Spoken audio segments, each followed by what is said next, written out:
Perhaps the most well-known feature of the Nintendo Switch 2 is the Joy-Cons, or the Joy-Con 2 as they're technically called, because having a 2 makes it too cool. A lot of people prefer to use the Pro Controller, but the Joy-Cons are a neat mainstay, especially if you want to use mouse mode.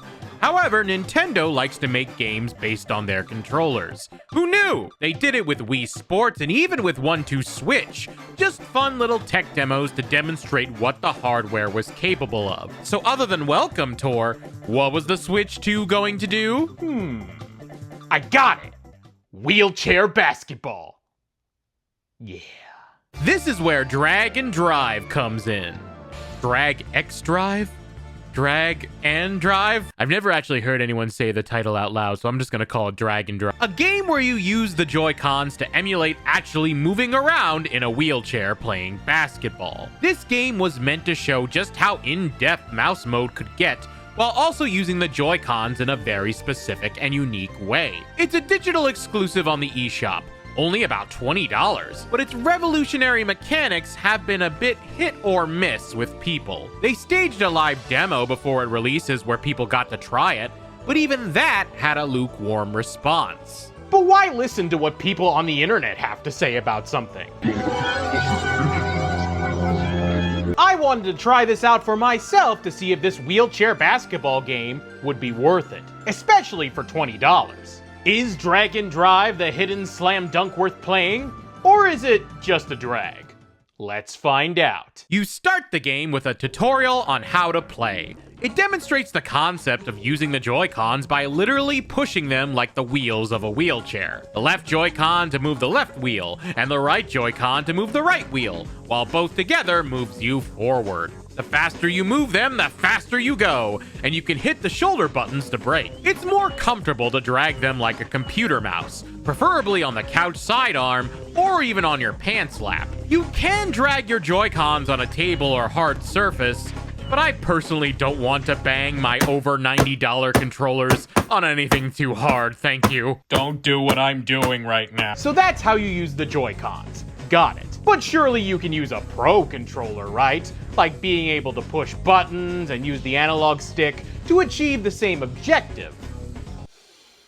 That's gonna be a no. Joy-Cons are the only way to play this game. In a shocking turn of events, this game has everything you need to play it with just what comes in the box. There's no button mode or accessibility options or anything, which feels a little ironic given the topic of the game involving wheelchairs. You have to move with the Joy-Cons. And while I understand the game was created to demonstrate the controllers, I really wish the option was there. Not just for the accessibility reasons, but also because of how the game itself controls. But I'll get to that later. The concept itself seems so interesting, and I have to wonder, is wheelchair basketball actually a thing?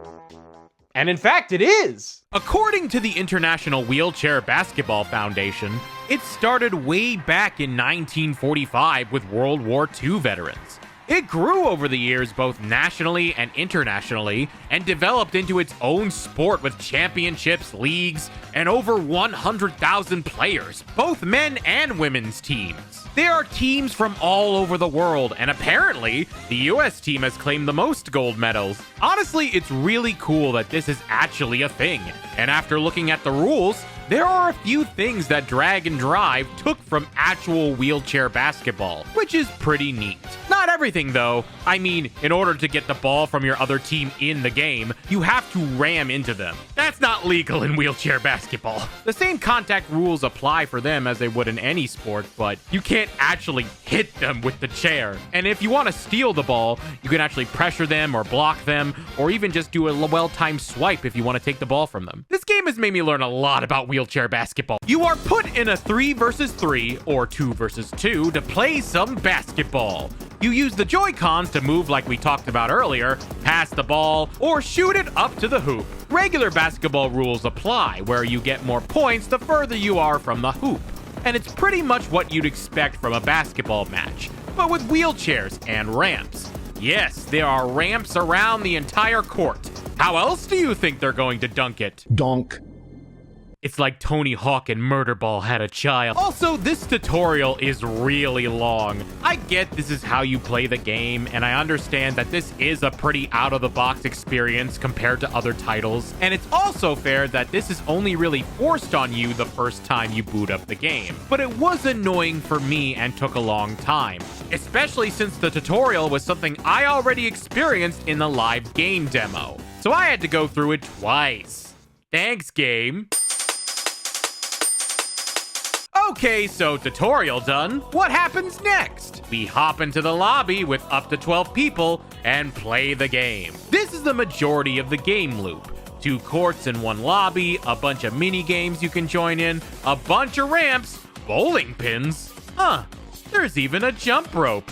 Neat. And there's one other noticeable thing about Dragon Drive. Everything's gray and looks a bit muted. I don't get it. Where are the colors? Where's the contrast? The vibrancy most Nintendo games are known for. Everything feels so robotic, lifeless, and dull. And it really shows in the presentation. Compare this to another new Nintendo IP, ARMS, for example.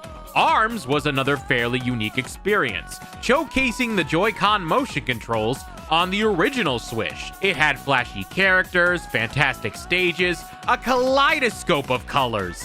You could tell they put a lot of thought and effort into ARMS, and even though it never really caught on, it was still a lot of fun. Here, it feels like they got the functionality down, slapped a few foundational graphics on the models, and hit release before the art lead got back from vacation. Sure, they could be going for a futuristic, dark, broody vibe, but the fact that even the players you control look mostly the same is depressing. You can't even see their eyes or expressions.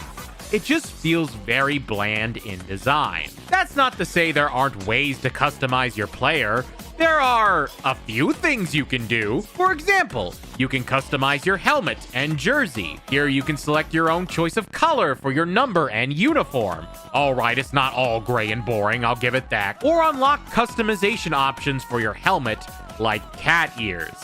Okay, those are pretty cool. You also have 3 different types of classes for players: guard, center, and forward. Guard is the quickest playstyle, where you have a lot of speed, but not a lot of power. Center is the big buff boy who is good with blocking and knocking the ball out of players, but this durability sacrifices speed. And then there's forward, the balanced one of the group, where it has a good mix of speed, strength, and skill with the ball. It's nice that it gives you options to play as, and I'm sure some people really enjoyed the different play styles that are available, but I just wound up using the forward class more than anything else, and I imagine a lot of others did too. The customization differences for each type of player just didn't seem noticeable in the end. I do appreciate these customization options though, as it feels like the only form of expression this game has. With one exception. With your Joy-Cons, you can use your arms to do all sorts of movements, like do tricks with the ball, wave your hand to other players, and high-five or slap people.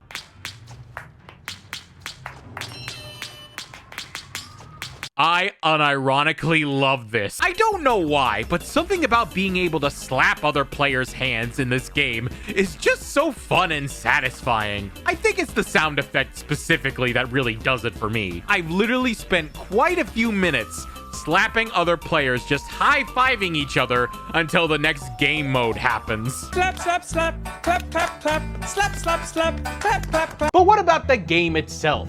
Is Dragon Drive actually fun? Well, it takes a bit of getting used to with the controls and all, but once you get the hang of it, it's actually pretty decent. Once you actually get into a match, it can be a decent amount of fun.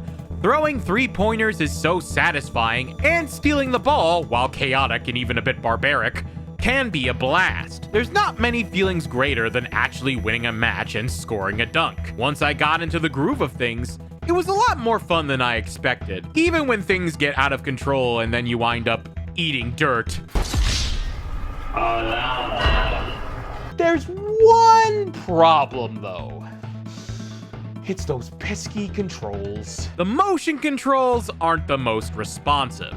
I'd say they don't work 25% of the time, which isn't great, especially if you're trying to sell us so hard on what mouse mode has to offer. Sometimes the Joy-Cons won't read properly, or it goes faster or slower than you intended. Overall, it makes for a janky and frustrating experience that'll literally have you going in circles, which for a game that has you constantly moving up and down a basketball court is bad. It really doesn't help that you can't play the game for long periods of time, because your arms get really tired. It's not as intense as Ring Fit Adventure, but if you do play a bit too much, it can wear you out. I personally struggled to play more than an hour or so a day, if that.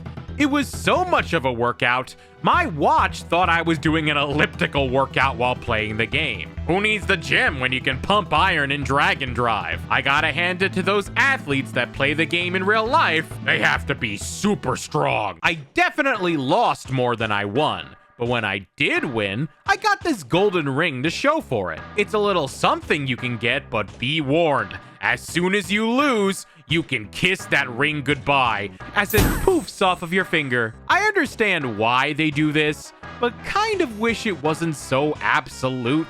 Like, give me a few failures before I lose that ring, especially since you don't get a ring after every game win. I actually don't understand why you don't, but I also don't really care. In between rounds of the main game are mini games that are thrown in to spice things up. And they're great! All 2 of them. You can have one of 2 random mini-games in between each match. The first being Circuit Sprint, where you drive as fast as you can through obstacles to get to the end of the race before anyone else does. The other is Rebound Scramble, where a ball is launched into the field and whoever catches it first wins. These are short mini-games that usually only last a couple of seconds, but they're a nice break while waiting for the game to start. It's kind of a crapshoot whether you win or not, though. There are other mini games you can do, but they're more for solo players. You can do a shooting contest where you score as many free throws as you can, time trials where you have to complete courses, both straight sprints and even half-pipe courses as quickly as possible. And then there's the jump rope minigame, and it's awful. The game doesn't teach you this, but you can actually jump. You have to hit the trigger buttons to grab your wheels to brake, and then raise them both up at the same time. Doing this is difficult. Trying to do it in time with the jump rope is downright impossible. I've attempted to do this damned jump rope game multiple times, and I'm sorry, it can't be done. It's too clunky and awkward and makes me wish I could just hit a button to jump. But we can't have nice things now, can we? It's just really clumsy and frustrating. But hey, at least you can play with friends, right? Well, technically yes, there is a friend park where you can join your friends' lobbies, but I tried joining with a friend on launch day. But if the room was full, good luck! You had no chance of joining your friends unless someone leaves. So you gotta wait! But don't worry, that won't be a problem anymore, because not a lot of people are joining the games now. It's rare to see full lobbies these days, and it seems like the game has just kind of died. You can thankfully play with bots if you need your dragon driving fix, but it's just not the same. You can't slap people.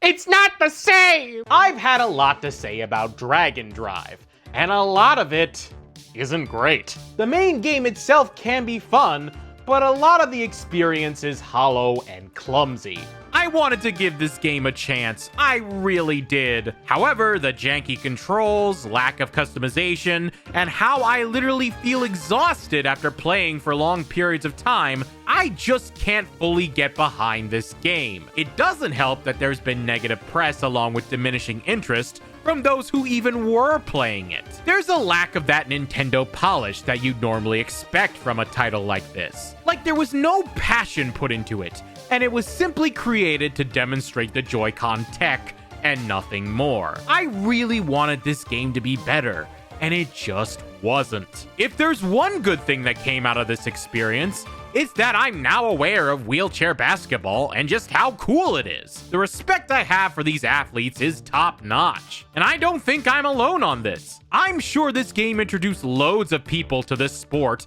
with such a storied history, so much so that I wish Nintendo put the effort in that it deserves. They don't even mention wheelchairs in the marketing for the game, which is something that actually rubs me the wrong way. It's a shame because the price is decent and the game can be fun, but I don't know if I can justify it with the flaws it has right now. If you want to spend $20, don't buy this game. Donate to the International Wheelchair Basketball Organization instead. Drag and Drive missed its shot of being a fantastic multiplayer game. Well, since I'm here, I'm gonna be honest. If anyone actually wants to play Drag and Drive so we could slap each other for 5 hours, give me a call. Thank you so much for watching all the way to the end. If you like what you saw, be sure to hit the like button, leave a comment, and check out my other videos too. Special thanks to everybody who helped me out with the video. I couldn't have done it without all of you. Also, an extra special thanks to my Patreon patrons, including Mantelferox, Blu-ray03, and Savacom. If you'd like to join the Patreon, the link is in the description below, along with my Blue Sky, Twitch, and Instagram. Thank you so much, and I'll see you all in the next video. Have a good night.